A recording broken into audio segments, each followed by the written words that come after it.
This subcommittee will come to order. Before we begin, I would like to start by thanking the staff on both sides for the long nights and weekends spent drafting this bill and preparing us for the markup. My personal office, Doug Lee and Juan Hinojosa. On the committee staff, on the majority side, Laura, Mary Beth, Elliot, Alok, Parker, and of course Lisa, and John Martins for the minority, who's a consummate professional and an outstanding partner. This whole team has truly worked on a collaborative basis to pull this together, and I'm grateful to all. Their efforts are what really keep the wheels turning around here, and I know all the members share this sentiment. Today, the subcommittee will mark up the fiscal year 2020 bill. In a moment, I'll talk about the mark itself, but first I want to thank my colleague, Mr. Graves, for his hard work and collaboration and the ability to work together when he was chair as well. I know we may not agree on everything, but I appreciate his partnership in developing the best possible bill. I'd also like to thank the chairwoman of the full committee, Mrs. Lowy, for her tremendous leadership and stewardship of the committee, as well as the committee's distinguished ranking member, Ms. Granger. I also want to recognize and thank Congresswoman Eleanor Holmes Norton, who is here with us today. I can think of no one more qualified or dedicated to protect the rights and promoting the interests of the residents of D.C. This is my first time as chairman, and so far it has been an honor and a privilege. The subcommittee held multiple hearings this spring to explore the issues facing agencies and funded through this bill. I found each of them to be instructive, and they absolutely informed us of the policies in this mark. The agencies and program under the jurisdiction of the Financial Services Subcommittee are uniquely varied. Each one plays an important role in the functioning of our government, whether it be in terms of core services or in relation to government responsiveness, transparency, or efficiency. The subcommittee's current allocation is $24.5 billion.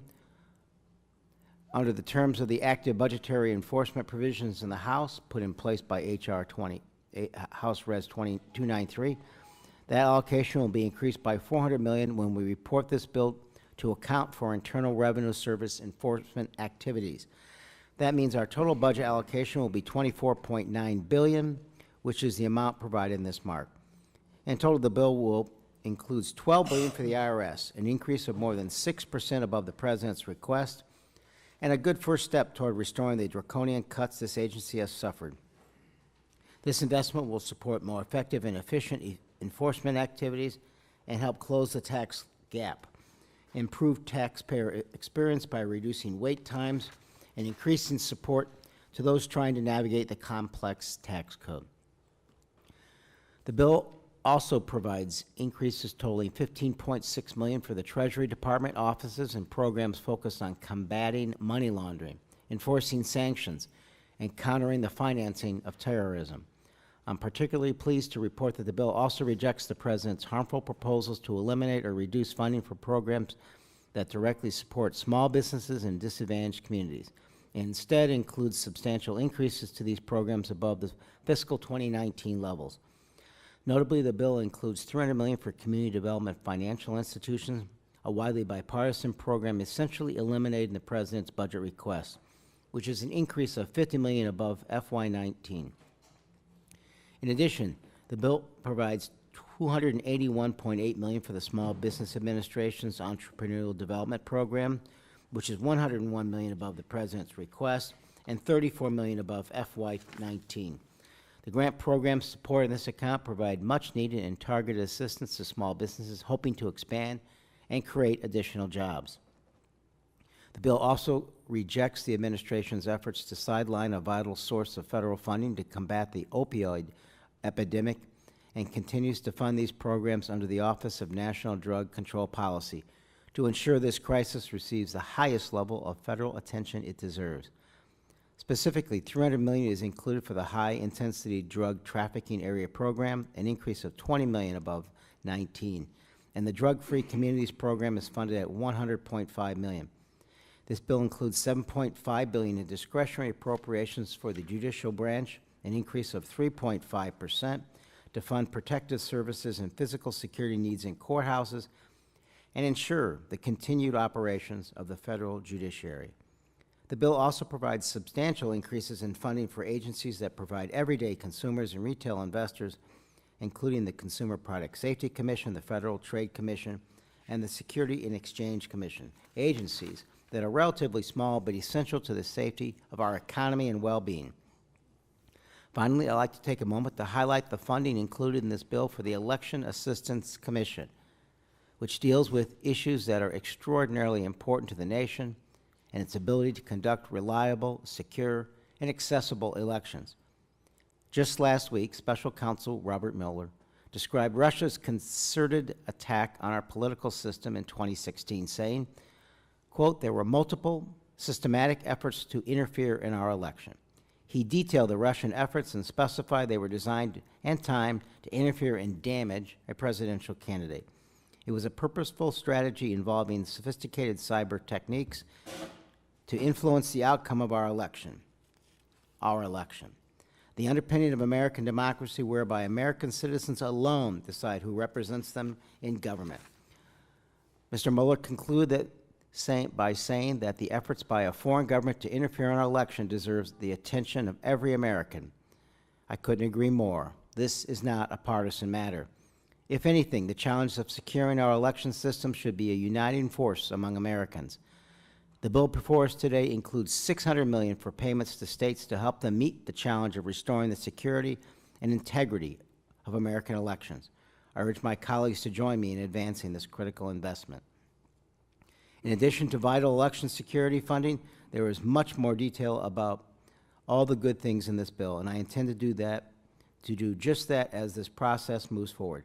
I am proud of the bill, and I am proud that the bill removes several long-standing policy riders that I consider to be harmful, including many that dictate to the District of Columbia how to manage its own affairs or spend its own money. I'm also proud of the many ways in which the choices in the bill stand to improve the lives of the American public, whether it be by improving their tax filing experience, protecting their privacy and their financial investments, promoting small business creation, combating drug trafficking, and we could go on. So I look forward to discussing these issues in the coming days. With that, I turn to my friend and colleague, Mr. Graves, for his opening statement. Thank you, Chairman Quigley. And first, let me just say, after going through this process last year as chairman of the subcommittee, I have a great appreciation for what you and your team and my team, respectively, have done to finalize this bill that we have before us today. And let me just congratulate you. As you indicated, this is your first opportunity to be chair, and job well done getting to this hurdle here. I know we have a few more steps ahead. Now, while I don't support every piece of this bill, obviously, I want you to know I value the approach that you've taken as chair, and we've had a strong working relationship over the last several years, and this year being included as well, so thank you for that. Now, I should note that the bill does include several key priorities that my Republican colleagues and I have supported and appreciate their inclusion here in this bill. But however, as you can expect, I certainly have concerns about the spending level of this bill, but even set aside a budget deal and budget agreement, this is just not something we can support. In fact, under this bill, our nation's spending, quite frankly, would just skyrocket. The total level of discretionary spending in this bill amounts to an 8% increase over last year alone. But it also blocks all the funds that the President and the administration have been attempting to use to secure our southern border, and I think that's important to our nation as a whole. But I'm also deeply concerned that it would provide the District of Columbia with just a blank check without any oversight. Not to mention it would change current policy that we've agreed over the years has been bipartisan, which would not allow any funds to go to taxpayer funding of abortions in the District of Columbia, which that has been repealed here in this bill. So as long as this bill contains these provisions and many others, you and I both know that this will never be signed into law, and in its current form, it's not something I can support, nor my colleagues. With the federal debt now, it's exceeding $22 trillion. We just can't afford to spend more on general government activities. And just because we can spend it doesn't mean we should spend it. And it's up to us to set an example and leave this country's pocketbook in better shape for our kids and our grandkids. But to finish on a positive note, Mr. Chairman, once again, I do want to thank you. You've been great to work with, and I want to thank you for addressing a handful of the Republican priorities that have been included. And it's my hope that we can continue to work together to make some changes in order to produce a final product that can receive not only support of your side, your colleagues, but also the support of ours, as well as the Senate. And with that, happy to yield back. Thank you, sir. I appreciate that. I'd now like to recognize our distinguished full committee chairwoman, Mrs. Lowy, for her remarks. And I congratulate Chairman Quigley, Ranking Member Graves for the bill before us. I thank the staff for their hard work. With this bill, we continue an orderly appropriations process to get the people's business done on time. House Democrats are fighting to ensure that America is safe, strong, and moving forward with investments in our financial regulators, elections, small businesses. We can help improve the financial security of every family. The bill before us would provide $12 billion for the IRS, including $2.56 billion for taxpayer services and $290 million for business systems modernization. These increases are particularly important to secure sensitive data housed at the IRS. To combat the attacks on our democracy by foreign influence, the bill would provide $16.2 million for Election Assistance Commission operating expenses, a 76% increase, and $600 million for election security grants.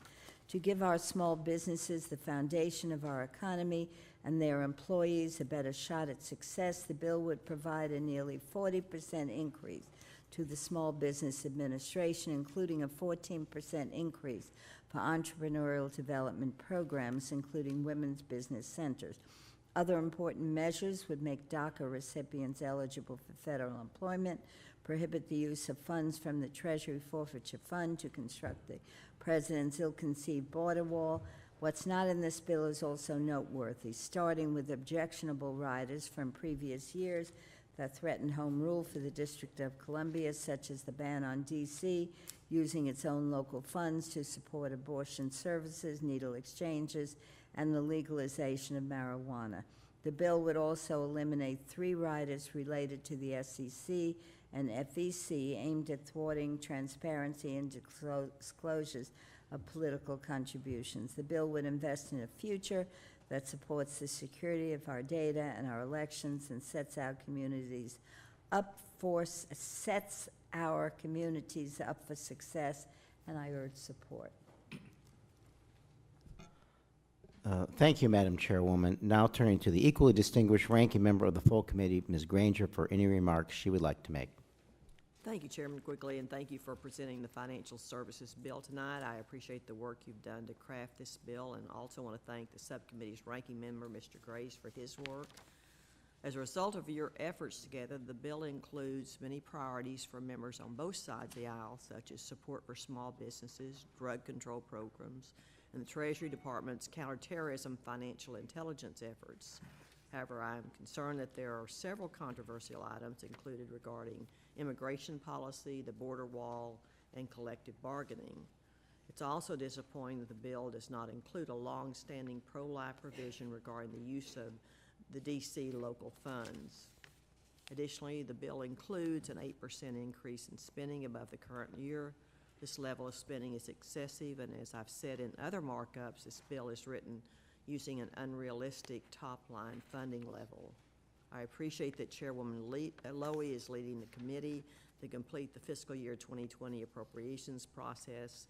However, in order for our work to be meaningful and produce bills that can be signed into law, leaders from both parties and the administration must come together and develop a mutually agreeable funding framework. I look forward to continuing to work together to improve this bill as the process moves forward. And thank you, Chairman Quigley. I yield back. Thank you so much for your comments and our continued work together. Would anyone else like to speak on the bill?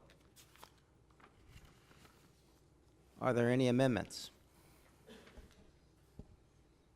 If there are no amendments, I'd like to recognize Mr. Serrano for a motion. Mr. Chairman, I move that the bill be favorably reported to the full committee. All those in favor say aye. Aye. Those opposed, no. The opinion of the chair, the ayes have it. The motion is agreed to. Always wanted to do that. We get so few thrills here, folks.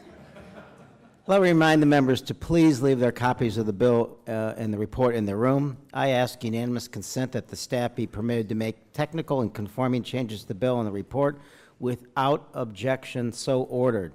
Again. Ordered, yeah. This committee is adjourned. Again. Good work. You can do that Go forth and anytime. sin no more.